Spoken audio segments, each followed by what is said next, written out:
அவர்களுக்கு மஹிந்த ராஜபக்சவுக்கும் தொடர்பு இருந்து, கோத்தபாயோட தொடர்பு இருந்திருக்குது, ரணில் விக்ரமசிங்கவோட தொடர்பு இருந்திருக்குது. இப்படி பார்க்கல முன்னே இருந்த அரசாங்கங்கள் எல்லாம் வேற வேற ஜனாதிபதி மாறி இருந்தாலும் குற்ற செயல்கள் எல்லாரும் ஒத்த கருத்தோடு தான் செயல்பட்டிருக்கணும் என்றுதான் தெரிய வருது. இன்றைக்கு நேரடியாக ஸ்ரீலங்கா பொதுஜன பெரமுன இதுக்குள்ள விடுது என்று சொன்னோன்னா நாமல் துள்ளி அடிச்சு நினைக்கிறார். அவர் சொல்றார், தாங்கள் நீதிமன்றத்தில் சந்திக்கிறதுக்கு இருக்கிறோம், தங்களுடைய பேரை கெடுக்கிறதுக்கும், தங்களை குற்றவாளி ஆக்குறதுக்கும், தங்களை பழி வாங்குறதுக்கும் இப்படியான வேலையை இந்த அரசாங்கம் செய்யுது என்று சொல்லி அவர் குமுறுறது பார்த்து கொண்டிருக்கக்கூடிய இருக்குது.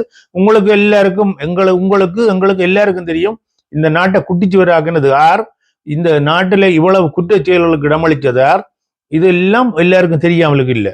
இந்த கொண்டைனர் கிண்டி எடுக்கல அதுக்குள்ள சும்மா இல்லை, ஆயுதங்களும் ஒரு D-56 துப்பாக்கிக்கு பாவிக்கிற தோட்டாக்கள், மற்றது வெளிநாட்டில் தயாரிக்கப்பட்ட கிரைநட்டுகள், எறிகுண்டுகள், இதுகள் எல்லாம் கிடைச்சிருக்குது, அதுக்குள்ள புதைச்சி வச்சிருந்திருக்கணும். அப்ப இதுகள் எல்லாம் அரசாங்கத்துக்கும் இராணுவத்துக்கும் முன்னிய இராணுவங்களுக்கும் சம்பந்தம் இல்லாமலுக்கு, போலீஸ்ல சம்பந்தம் இல்லாமலுக்கு இதுகள் நடந்திருக்கிறதுக்கு வாய்ப்பே இல்லை. ஆனோடியால் இது விலை போட்டாச்சு, மெல்ல மெல்லமாக எல்லாம் விசாரணை வளையத்துக்கு கொண்டு வரப்படுகிறது. இந்த பெரிய பெரிய கைகள் எல்லாம் கடைசி நேரத்தில் தான் கைது செய்யப்பட வேணும் என்றதுதான் நம்பக்கூடியா இருக்குது. இப்ப ரணில் விக்ரமசிங்க கைது செய்யப்பட்டு நோய் வாய்ப்பட்டவர் என்று சொல்லி போட்டு போயிட்டார்.